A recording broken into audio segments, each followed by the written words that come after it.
La juntada histórica de Tras la Sierra.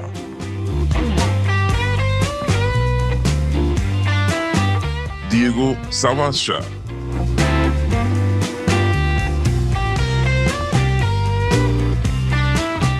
Carlos Vicente.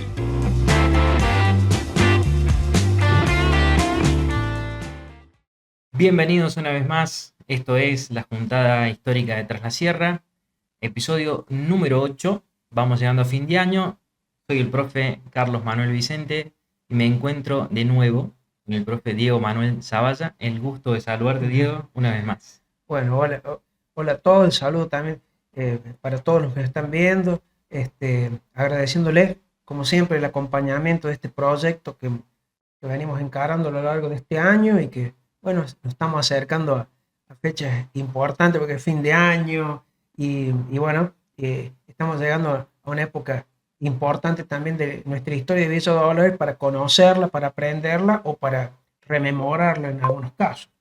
Y fin de año también con fechas importantes a nivel nacional y que repercuten también en lo local, que ya vamos a ir tocando, ¿no es cierto?, en los próximos videos, en este video y en los próximos. Para hoy, la propuesta es centrarse en los años que van de 1946 a 1955, y aquí seguramente muchos ya están atentos, vamos a hablar de lo que es el peronismo a nivel nacional, y por supuesto hay que hacer una contextualización de eso a nivel provincial para luego ir a lo local, que es lo que más nos interesa. Claro, porque elegimos este periodo de tiempo, 1946-1955, que obviamente a nivel nacional se condice con las presidencias de Juan Domingo Perón, con la aparición del peronismo y Juan Domingo Perón. Obviamente que eso va a repercutir en nuestra provincia de Córdoba, en todo el país, pero en nuestra provincia de Córdoba, y en particular aquí, en Villa Dolores, ¿no es cierto? Porque vamos a tener también, como sucedió a nivel provincial, una serie de comisionados primero y después intendentes que son de esta ideología, ¿no es cierto? Y es interesante saber cómo llegan al poder o cómo la ciudad se manifestó ante la llegada de lo que algunos autores dicen, no sé, sería el avance de los sectores populares en esta época. Pero para entenderlo, bueno, obviamente tenemos que hacer la contextualización, que vamos a tratar de hacerlo más o menos breve para concentrarnos más específicamente en Villa Dolores. Entre 1946 y 1955, obviamente que ocupa la presidencia en dos periodos hasta Juan Domingo Perón, desde el 4 de junio de 1946, luego de haber ganado las elecciones en febrero del año 46, él accede a la presidencia. Va a ser presidente durante dos periodos, 46 al 52 y del 52 hasta el 55, hasta que, bueno, es depuesto por un golpe de Estado en septiembre de 1955. Pero estos 9 años de la presidencia de Juan Domingo Perón, obviamente se caracterizan por la aparición, por así decirlo, o la implementación de un Estado de tipo benefactor, un Estado intervencionista en materia económica, ¿no es cierto? El eslogan que utilizaba Juan Domingo Perón y el Partido Peronista, la implementación de lo que él interpretaba como la justicia social, que es un concepto que no lo inventa él, sino que se crea a mediados del siglo XIX, que se fue modificando. Aquí en Argentina el primero que lo utiliza es Alejandro Korn, el tema de justicia social, obviamente de promover lo que hablamos hace un rato, el empate social entre los diferentes sectores de la sociedad argentina. Obviamente que Perón y el peronismo en sí es un quiebre en la historia argentina en el siglo XX, para bien o para mal, porque va a determinar en parte la política argentina de los siguientes 80 años hasta nuestros días.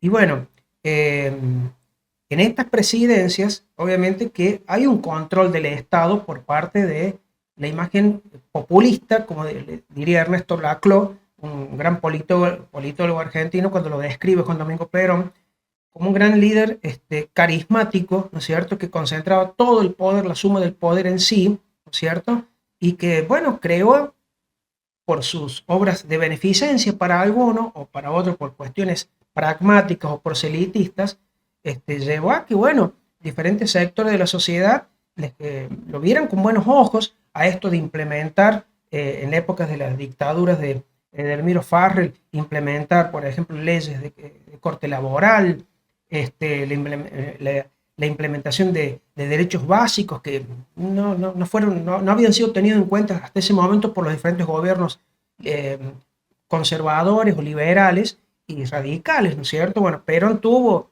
esa visión de futuro para implementarlo, obviamente que con alguna intencionalidad también personal, un gran líder pragmático, como dije recién, que se sabía adaptar a las diferentes situaciones. En la provincia de Córdoba, a diferencia del peronismo a nivel nacional, el peronismo en Córdoba no surge porque los sectores industrializados o los trabajadores que pertenecen a las industrias eh, sienten afinidad ideológica y salen a defender sus derechos, como sucedió el 17 de octubre de 1945, que es el Día de la Lealtad Peronista, ¿no es cierto? En la provincia de Córdoba, el peronismo surge, de acuerdo obviamente a análisis que han hecho enormes historiadores y politólogos como César Tach, surgen de la conjunción de tres sectores de la sociedad que están más o menos alineados con el conservadurismo de la época. Por un lado, la Acción Católica, que es un ente que funciona dentro de la Iglesia Católica en sí. El Partido Demócrata de acá de la provincia de Córdoba, que era bastante tradicionalista y nacionalista, al igual que el otro elemento, este trípode, que sería la Unión Cívica Radical Junta Renovadora, que era un sector del radicalismo que se estaba separando de la estructura partidaria, que se consideraba a sí misma antiliberal, ¿no es cierto?, aunque nacionalista también. Estos tres sectores, más el laborismo, le van a dar forma al peronismo aquí en la provincia de Córdoba entre los años 43 y 45, ¿no es cierto?, junto con lo que venía haciendo Juan Domingo Perón a nivel nacional. Pero ¿qué sucede? Entre el año 46 y el año 55, Córdoba va a intentar ser peronizada, podríamos decir. Va a tener una serie de gobernadores y de interventores peronistas que tienen la tarea de formar la estructura del partido peronista, pero ya dentro del Estado, o sea, desde el Estado formar un partido político, que en parte era también lo que hacía Juan Domingo Perón cuando él ejerció la primera magistratura. Eso llevó a que estos tres sectores que formaron el peronismo aquí en Córdoba se enfrentaran. Y era ingobernable la situación, más que nada porque, por ejemplo, en el año 46, cuando gana Juan Domingo Perón la presidencia aquí en Córdoba, había un gobernador que era radical de esta línea renovadora, ¿no es cierto?, que era Argentino Aucher, que, bueno, él a su manera intentaba implementar lo que era el populismo, para bien o para mal, pero era muy autoritario. Entonces eso llevó a que la provincia de Córdoba sea intervenida. Y Juan Domingo Perón decide enviar al ministro que tenía de Asuntos Políticos, un nombre bastante polémico, que era Román Subiza. Este hombre va a intervenir las provincias, las municipalidades, no va a haber elecciones como habías investigado en algunos textos que tuvimos que estudiar obviamente para elaborar el programa, y eso va a llevar que la provincia de Córdoba va a estar intervenida durante un tiempo hasta que se modifique el régimen electoral, hasta que se modifique la Constitución Nacional.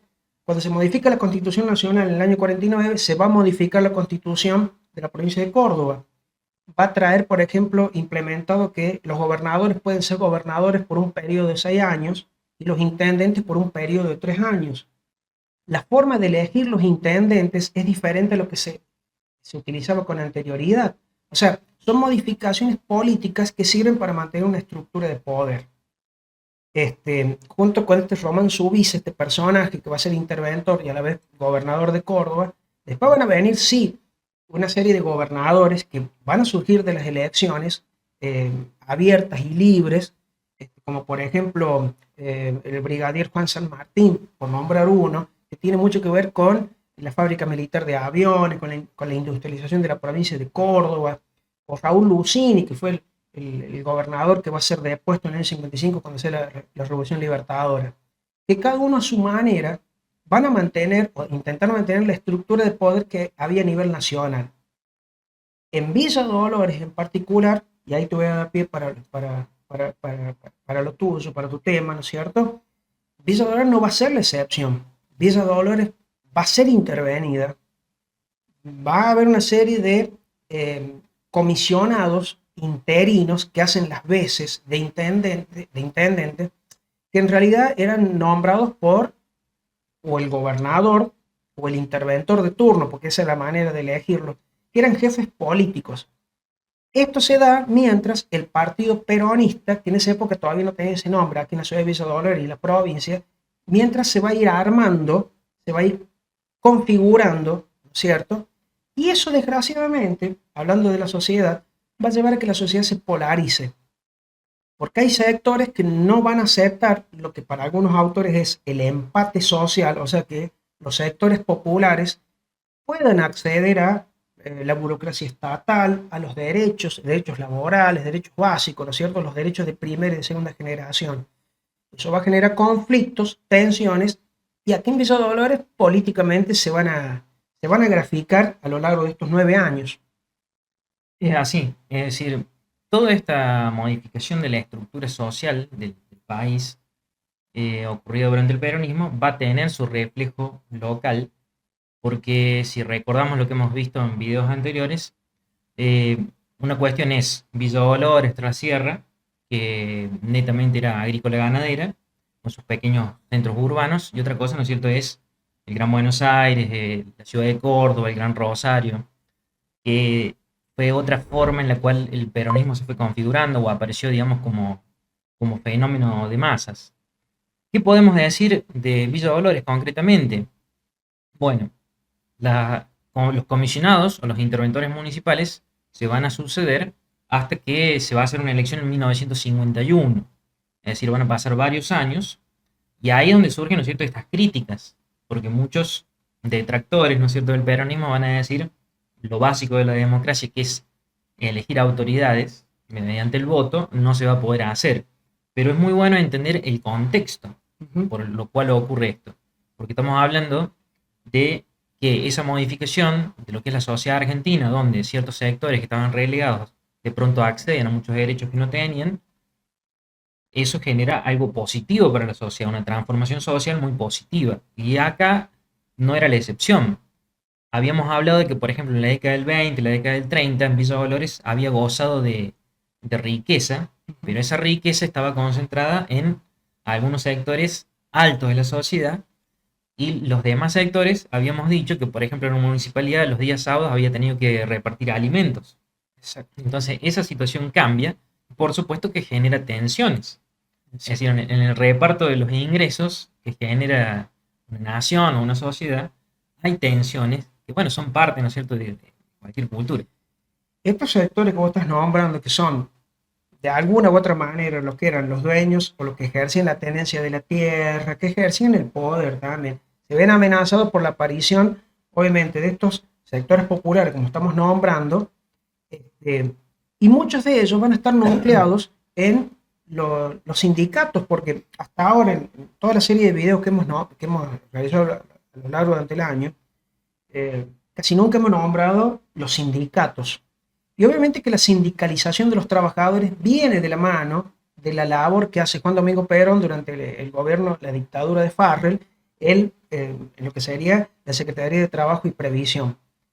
Esos sindicatos aquí en esta ciudad de Villa Dolores, obviamente que van a llevar a que estos primeros peronistas que nombramos en charlas que tuvimos hace un rato, le van a dar el origen, es el germen de lo que después, más adelante, ya se va a configurar como el partido justicialista. Y estamos hablando de los primeros grandes militantes del justicialismo, que para la gran mayoría de la ciudad de acá, los habitantes de la ciudad de Villa Dolores, por ahí, capaz que si uno le dice, por ejemplo, Diosdado Argüello, no tiene ni idea por ahí quién era, ¿no es cierto? Pues uno de los primeros militantes peronistas de acá. Otro, por ejemplo, Núñez, Gregorio Núñez, que eran todos trabajadores de sectores de petroleros, por ejemplo, empleados de comercio, tengo que nombrar también, y esto por ahí a título personal lo nombro, había uno de los primeros peronistas que también estaba dentro de la CGT, de la recién formada CGT aquí en Villa Dolores, que ya lo vamos a nombrar a dónde estaba, que es, bueno, mi abuelo Elías Juez Ramírez, que él era de lo que actualmente se conoce como ATE, él trabaja en el Ministerio de Agricultura. Todos estos, más otros, por ejemplo, Ochoa y tantos otros militantes, ¿no es cierto?, en la década del 40 le fueron dando forma al primer peronismo de Villa Dolores, que obviamente va a generar lo que dijimos, las tensiones con estos sectores tradicionalistas. Y ya que nombré el tema de la CGT, nombro dos cositas más, dos datos. La CGT va a ser conformada aquí en nuestra ciudad también con el advenimiento de Juan Domingo Perón a la presidencia, y estaba ubicada la primera sede de la CGT en lo que en la actual calle 25 de Mayo, o sea, mirando de frente la vieja municipalidad. Uno ve la vieja municipalidad, que fue en su momento fue una escuela que fue donada por Manuel Calvet. Si uno ve la vieja municipalidad, a la derecha está el portón en el cual egresan los vehículos municipales. Bueno, al lado de ese portón, ahí funcionaba la primera sede de la CGT, donde estos sindicalistas que nombramos recién conformaron la CGT, que es el apoyo que obviamente va a tener el comisionado o el intendente de turno aquí. Y el último dato, la municipalidad, obviamente que lo estamos hablando recién antes, estaba en otro lugar, estaría ubicado en lo que, o sea, en la primera cuadra de la actual calle Hipólito Yrigoyen, al lado de un comercio muy conocido acá de la zona. Uno tenía el ingreso a la municipalidad por los primeros metros de la calle Hipólito Yrigoyen, y tenía también la salida de los camiones regadores, más que nada por la calle Arzobispo Castellano, ¿no es cierto?, que tenía otro sentido en esa época, ¿no es cierto? Todos estos elementos es para hablar sobre el origen, en parte, del peronismo y aquí en Villa Dolores, y cómo fue modificando entre el 46 y el 55 la política y la vida local. En concreto, por ejemplo, lo que es el sector agropecuario, el peronismo tuvo políticas para desarrollar en el país, tanto para lo que es la explotación de la tierra, incluso para adjudicación de tierras, para que más personas pudieran acceder a la tenencia de la tierra. Por supuesto, ¿no es cierto?, que cuando hablamos de los grandes terratenientes, sus grandes porciones de tierra no van a ser tocadas, pero sí hay una política de fomentar al pequeño, al mediano productor, y al mismo tiempo esto de agregar valor a las producciones. Hay un reflejo muy importante acá en la zona, porque ya venía de la década anterior la aparición de las fábricas y de una diversificación de cultivos por políticas también de la provincia, y van a surgir, por ejemplo, las aceiteras, que va a haber 3 en esta época en Villa Dolores, incluso van a continuar algunos años después. Se va a diversificar, por ejemplo, lo que es el pimiento, el algodón, el maíz, el trigo, que ya venían de antes, se van a potenciar con mejores rendimientos, mejor tecnología. Es decir, hay una profundización de lo que es el trabajo en el agro, porque justamente hay políticas nacionales que apuestan al mercado interno, y eso potencia economías como la nuestra, que regionalmente eran fuertes. Lo otro que habíamos nombrado recién en la charla que tuvimos previamente, otra de las industrias que se potencian en esta época, que está en relación con lo que estás nombrando, el tema del vino, el tabaco, los naranjos, que vos supiste nombrar en videos anteriores, que aquí en la zona ex intendentes como Benito Iglesias habían promocionado su siembra, ¿no es cierto?, el cultivo, perdón, de naranjos. Y eso está relacionado con otro elemento que en algún momento lo nombramos, si bien no lo profundizamos, que es el tema del ferrocarril. Sí. Porque todos estos cultivos que se van a ir realizando paulatinamente también entre el año 46 y 55, aunque van a continuar después hasta la década del 60, muchas veces son terrenos que o van a ser comprados o por ahí cedidos medio en forma forzada o pedidos en forma forzada a propietarios por parte de lo que sería el IAPI, de terrenos para la siembra de estos cultivos. ¿Qué es el IAPI? el Instituto Argentino para la Promoción del Intercambio. Es básicamente un ente que existía en la época de la presidencia de Juan Domingo Perón, que regulaba el mercado interno y el mercado externo. Tiene algunos elementos medio autoritarios, la generación del IAPI, pero el objetivo era industrializar el país, diversificar las industrias en todo el país, ¿no es cierto?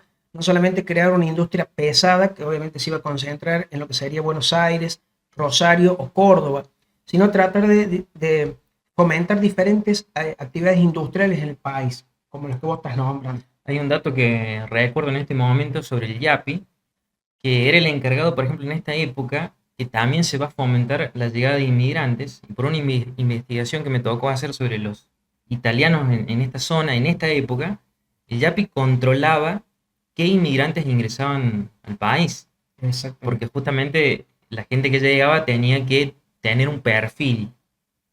Por ejemplo, no se aceptaba gente que fuera marxista. Era una de las cosas que hemos investigado. Siempre hay que nombrar las cuestiones ideológicas cuando uno analiza la historia. Muchas veces es incómodo hablar de ideologías, pero eran cuestiones que existían en esta época. Y me gustaría sumar eso, lo que habíamos también hablado hace un rato, cómo se modificó el perfil de la población y la cantidad de población en esta época. Sí, porque consultando, ¿no es cierto?, con gente que por ahí tiene más años y que quizás todavía no habían nacido en esta época, pero recuerdan de sus padres o de sus abuelos, de que son épocas donde la gente empieza a abandonar los pequeños poblados como el Chocolate, Altautina, y empiezan a venirse, los más jóvenes sobre todo, a venirse a Villa Dolores, a San Pedro. Es decir, hay como un flujo de gente, una migración interna en el valle, empieza a crecer los centros urbanos, empiezan a aumentar su población con la misma gente de la zona.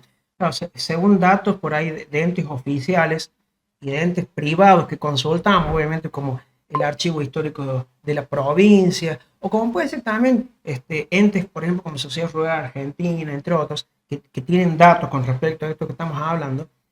Ellos te dicen a las claras que entre el año 47 y prácticamente hasta la década del 60, la población rural disminuye en lo que sería el valle, en general el valle de Tras la Sierra, pero no así en Villa Dolores, porque en Villa Dolores aumenta la población y eso tiene que ver con la actividad comercial que teníamos en ese momento. Claro, eso refleja, ¿no es cierto?, esa migración de personas, y a la vez también es una muestra de cómo las políticas del peronismo que apuntaban a un mercado interno, también por un contexto internacional, generan que regiones como la de Tras la Sierra crezcan y en centros urbanos como Villa Dolores aparezcan más oportunidades de trabajo, mejores calidades de servicios. Entonces se resume, ¿no es cierto?, una mejor calidad de vida y la gente abandona, por ejemplo, estar en el medio del campo y venir a la ciudad. Sumémosle otro elemento más. Yo recién dije aumento de la actividad comercial. Vos lo estás refiriendo recién con el último dato. La actividad comercial obviamente estaba muchas veces relacionada, y acá en Villa Dolores hasta el día de hoy existen la gran cantidad de comercios de gente que pertenecían a algunas de las colectividades. Yo voy a hacer mención en particular a los sirios que estaban radicados aquí en Villa Dolores, que uno puede ver la gran actividad comercial que fomentaron en lo que serían las actuales primeras 2 o 3 cuadras de la calle Belgrano, incluso la calle Hipólito Yrigoyen, donde funcionaron o siguen funcionando establecimientos que pertenecían a familias de sirios. Si bien antes también había establecimientos de italianos y de españoles que se dedicaban por ahí a la panadería, ese tipo de actividades. Las actividades comerciales, el comercio en sí de venta de tela, ese tipo de cuestiones, está muy relacionado con esta colectividad. Y el otro dato que tenemos que comentar es que estas políticas implementadas a nivel nacional y provincial por el peronismo, para promover el dichoso empate social, llevó a que, por ejemplo, se ampliara la burocracia estatal, o sea, los empleados estatales. Pueden ser empleados municipales, pueden ser empleados de ministerios nacionales o provinciales que tenían su sede aquí. La ampliación de la planta de la policía. Recordemos que a partir del año 49 es cuando surge la institución policial para quitarle un poco más de presencia o de control territorial a los partidos políticos, que eran las jefaturas políticas que controlaban a la población para bien o para mal. Era como una especie de caudillismo, ¿no es cierto? Que la policía le va a quitar ese control a los partidos políticos. Obviamente que el partido más afectado en esa época va a ser el demócrata. ¿Por qué? Porque el radicalismo y el peronismo son los que se van a ver beneficiados, porque aparte de ellos dos, estos dos partidos, van a generar la gran polarización del, del país, de la provincia, y aquí en Villa Dolores también, donde va a haber una elección donde está marcada esa gran polarización. Sí, ahí tenemos la primera elección que se hace en esta época, que es en el año 1951. Gana Marcos Quiroga, que va a asumir en enero de 1952, y ahí vemos una diferencia exigua entre lo que es el partido peronista, de una diferencia de 212 votos apenas, que gana sobre lo que sería el partido radical, ¿sí? La Unión Cívica Radical. Y la tercera fuerza, justamente como estabas mencionando, es el Partido Demócrata. Eso refleja estas tensiones, esta polarización que hay en la sociedad dolorense, que también es un reflejo de lo que pasaba a nivel provincial y a nivel nacional. Antes de Marcos Quiroga, ¿no es cierto? De que gana esta elección, todos los comisionados que tuvimos, ¿no es cierto? Que son de fácil consulta, Bartolomé, Karen, entre otros, León Bartolomé, Karen, entre otros, o sea, trataban de mantener la estructura de poder, ¿no es cierto?, que en cierta forma beneficiara a sectores emparentados con lo que sería el radicalismo, ¿no es cierto? Pero la potencia que tenía el movimiento peronista a nivel nacional, para bien o para mal, llevó a esta situación. Entonces la población ya está polarizada prácticamente, que es lo que vos nombras en el año 51, ¿cierto? Pero pese a esto que estamos hablando, y ahora sí podemos entrar a otras cuestiones que pueden ser más divertidas en el buen sentido, Sí. en el buen sentido, es, bueno, pero ¿qué se hizo entre 1946 y 1955 en Villa Dolores?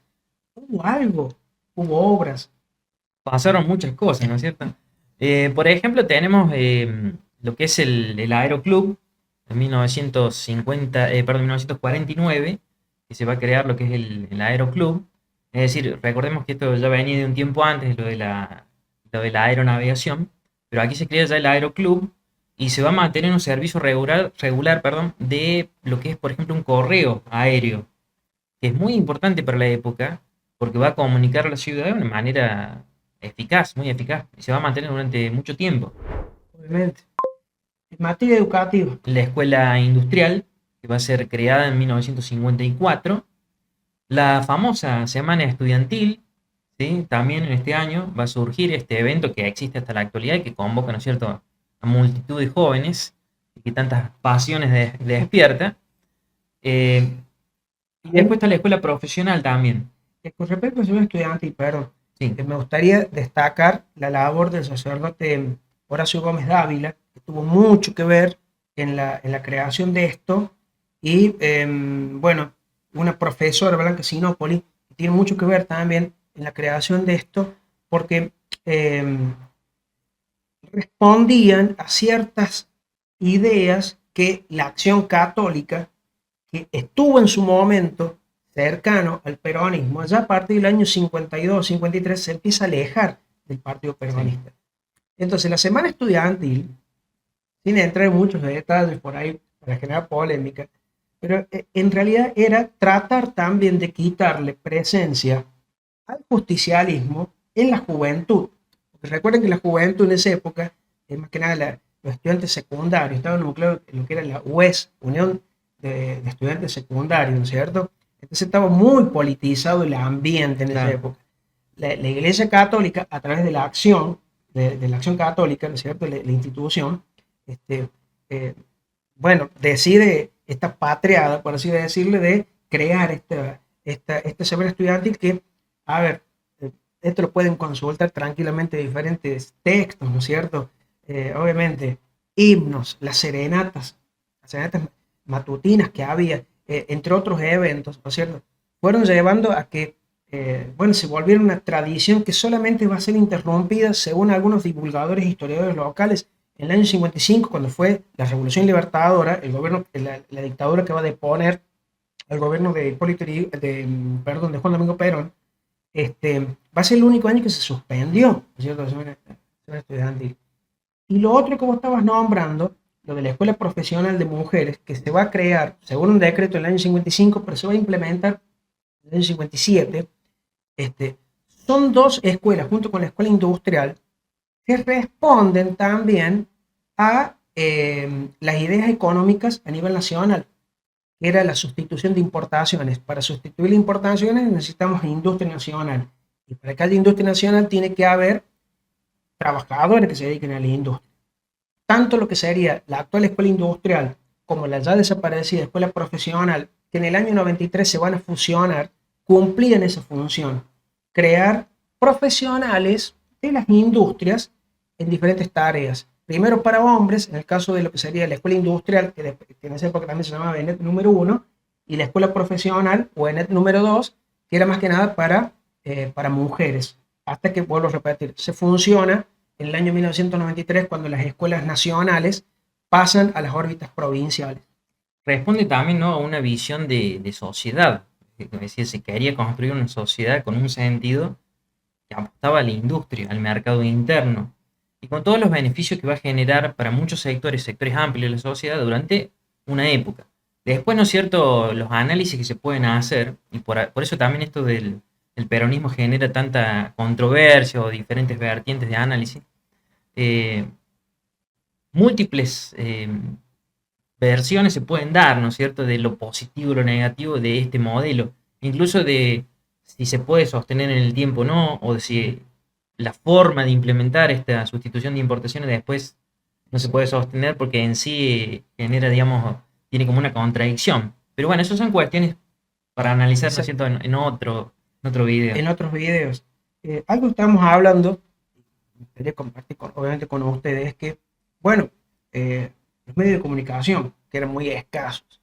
Si bien hay un gran medio de comunicación que se funda antes, ¿no es cierto?, Sí. antes de este periodo, que sería El Diario de Democracia en 1943. exactamente, bueno, es uno de los grandes medios de comunicación, bueno, que por suerte, el archivo, ¿no es cierto?, de este enorme periódico dolorense, por suerte se conserva Y se puede y se consultar. puede consultar en la biblioteca La biblioteca municipal y ¿no es cierto? también en el propio diario tienen un día de consulta para... Ahí está las fuentes, obviamente, para consulta, que tenemos los historiadores, los periodistas, que tendrían que consultarlo muchas veces también, o sea, para conocer cómo era el pasado, para interpretar nuestro pasado, pero no era el único medio. Estábamos hablando, que después vamos a compartir algunas imágenes, existían otros medios. Yo quiero destacar uno en particular, que era Nuevos Rumbos, que pertenecía a Julio Leal. Tanto él con su esposa editaban este diario, que tenía su sede en lo que sería la esquina de Miguel Iñarro y Mendoza, que Mendoza vendría a ser la actual calle 25 de Mayo. Era un diario que, al igual que el diario Democracia, en diferentes momentos contaron con enormes periodistas como Carlos Tomás López, católogo, un destacadísimo periodista, que supo trabajar también en la cooperativa Sembro, y que tuve la suerte de conocer porque mi papá trabajaba en Sembro y ahí lo conocí, este gran periodista dolorense, e incluso alguien que está, un poeta como Guiñazú Álvarez, que publicó sus primeros poemas en este periódico Nuevos Rumbos, que también supo publicar en el diario Democracia, que obviamente está muy relacionado con un evento que va a venir en la década del 60, que lo vamos a hablar en otros videos, que es el Encuentro Internacional de Poetas, ¿no es cierto?, algo muy típico acá, muy tradicional de nuestra ciudad. Es una época, digamos, de esplendor, de crecimiento económico, empujado por esto que decimos, ¿no es cierto?, lo que es el mercado interno, la generación de pequeñas y medianas empresas, es decir, la industria, y de la búsqueda de un perfil de ciudadanos, si se quiere, en ese sentido. Es decir, con políticas nacionales que ven su reflejo en lo local. Un déficit que ya existía en esta época y que en estos últimos tiempos da la sensación de que hay una especie de política de Estado para revertir lo que es el tema del turismo. Sí. Villa Dolores, por más que contaba con el ferrocarril, o sea, y que tenía ya en existencia algunos hoteles, célebres, ¿no es cierto? Sí, que tenían Este, que ver directamente con qué es el ferrocarril. Exactamente. Bueno, es algo que no se explotaba debidamente, ¿no es cierto? Más allá de que el ferrocarril en la década del 50 y después del golpe de Estado del 55, desgraciadamente va a cambiar, va a ser deficitario, no se va a invertir demasiado en modernizar por ahí la flota de los vagones, ¿no es cierto? Más allá de ciertos problemas que incluso había para sacar la producción, porque mucha de la producción que salía del ferrocarril estaba destinada obviamente a sacar, por ejemplo, el tema del carbón, por así decirlo, que les restaba espacio para sacar otros productos de aquí de la zona.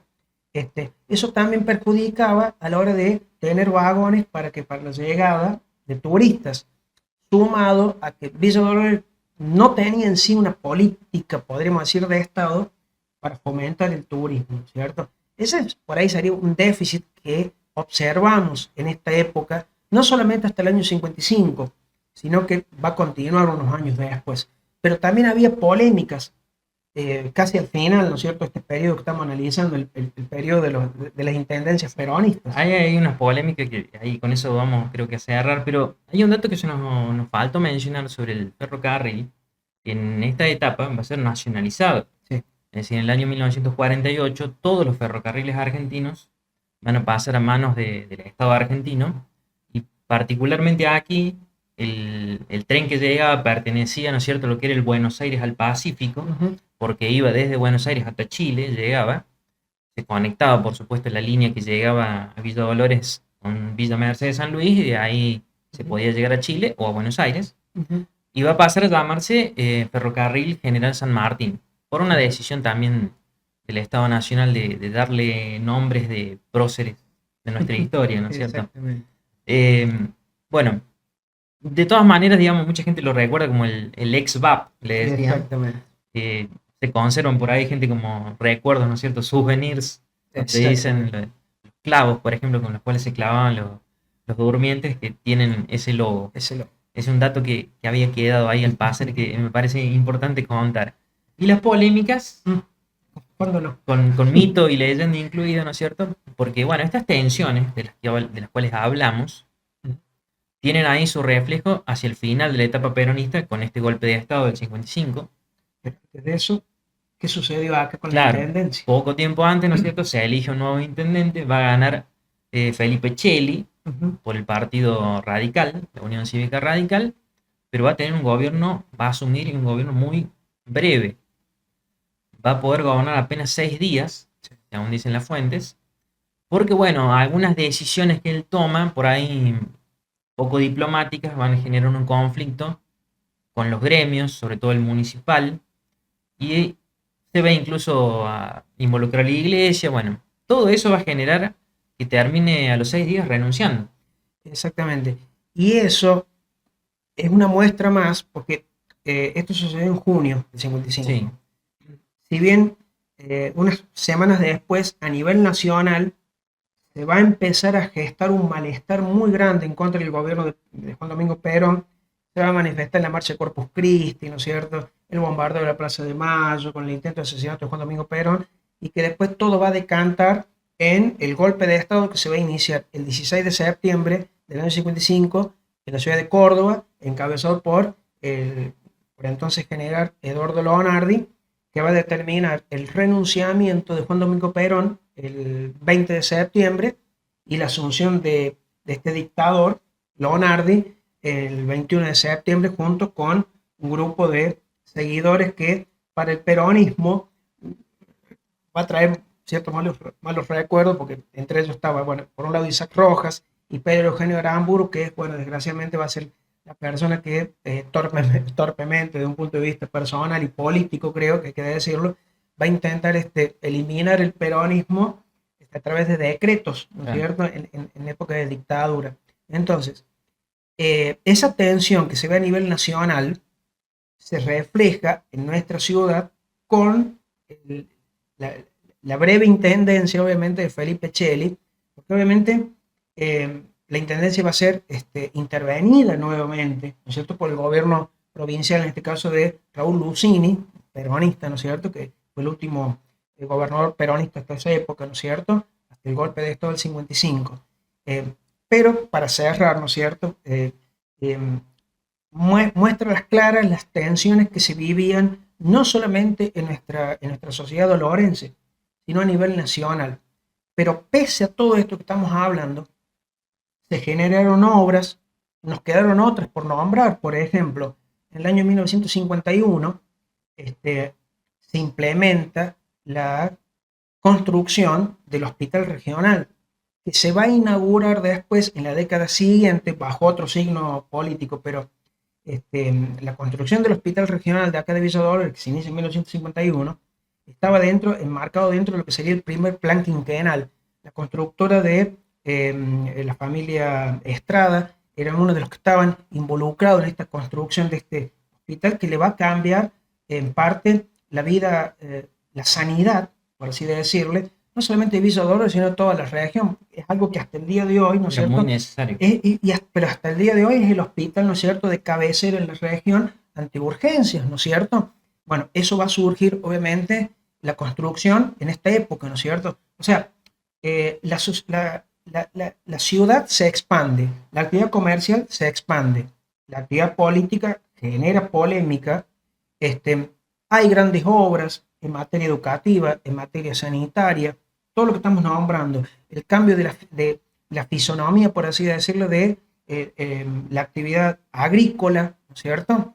Pero todo eso va a concluir abruptamente, aunque se venía gestando, pero se va abruptamente con el golpe de Estado de septiembre de 1955, ¿no es cierto?, que va a cambiar políticamente a nuestro país y va a generar otra etapa que, bueno, lo vamos a hablar en otros videos.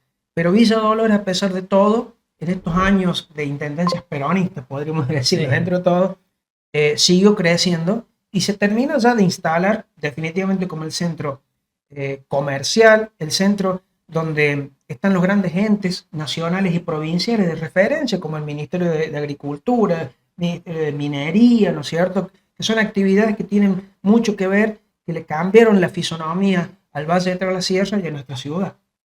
Hay una consolidación de lo que es Villa Dolores como ese centro administrativo, político, comercial en lo que es el oeste de la provincia de Córdoba. A mí lo que me gustaría decir a modo de reflexión para el final es de que siempre encontramos de lo que es la historia argentina, la historia de Córdoba, su reflejo en Villa Dolores. A veces cuesta porque, bueno, hay que ir e investigar, hacer un trabajo de campo, pero siempre lo encontramos. Es decir, a veces pareciera de que la historia local no está conectada con lo que pasa a nivel país, pero si uno empieza a investigar, va encontrando los reflejos y ahí nos damos cuenta de que Villa Dolores es Argentina, es así. Claro, y un dato más.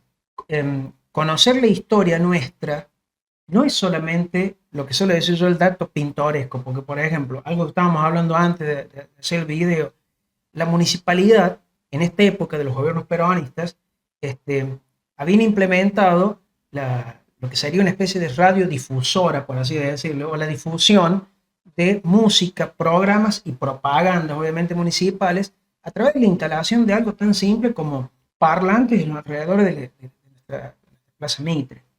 O sea, ese dato pintoresco está buenísimo, porque Sí. obviamente eso genera también que algún abuelo, o por ahí algún bisabuelo que vivió esa época, te comente la anécdota y te diga, sí, es así, y era muy lindo porque uno salía a recorrer la Plaza Mitre con los naranjos hermosos que había, pero también Claro. está bueno saber que todo eso está determinado, para bien o para mal, por la política, que eso es algo que sucede hasta en nuestros días. Pero la política no puede generar una división en la sociedad, porque No. cuando hay división en la sociedad no avanza. Y a pesar de la polarización de esta época, la sociedad dolorense, como sea, pero siguió avanzando. Y eso demuestra que somos, como dijiste vos también en otros audios, comentando la famosa frase, somos una tierra de porvenir, ¿cierto? Y creemos que hasta el día de hoy eso existe. Por eso lo sostenemos como comunidad. Y es parte también de una identidad propia, que más allá de lo que pase a nivel nacional o provincial, siempre tenemos nuestra impronta. Bueno, eso ha sido lo que este video, ¿no es cierto? Los años del peronismo en Villa Dolores. Invitarlos a que visiten el canal, por supuesto, vean todos los videos que hemos hecho a lo largo del año, pero también que se metan en el sitio web y lo que tenemos últimamente, que es la trivia, donde pueden participar contestando preguntas sobre la historia de Villa Dolores. Hago esta cara porque obviamente somos docentes, somos profesores en historia y somos historiadores. Nos gustaría tomar pruebas, pero no podemos. Entonces, bueno, Carlos hemos creado también estas trivias con preguntas sobre historia de Villa Dolores, ¿no es cierto? Que, vuelvo a repetir lo que acaba de decir Carlos, los invitamos a que visiten nuestro sitio web y se animen, a responder. participar. ¿Sí? Lo bueno de la trivia, digamos, que en el caso que uno se equivoca, te cuenta, digamos, cuál es la respuesta correcta y es una manera de aprender algunos datos. Algunos son datos de color y otros son datos políticos, sociales, fechas importantes. Hay de todo un poco, ¿no es cierto? Hay varias rondas para participar y la idea es esa, de que pongan a prueba sus conocimientos y también que aprendan, de paso. Así es. Los esperamos, ¿no es cierto?, en la próxima. La sitio web, perdón, la juntada histórica de traslasierra.com.ar, ese es nuestro sitio web. Y bueno, el canal, ¿no es cierto?, la juntada histórica de Tras la Sierra.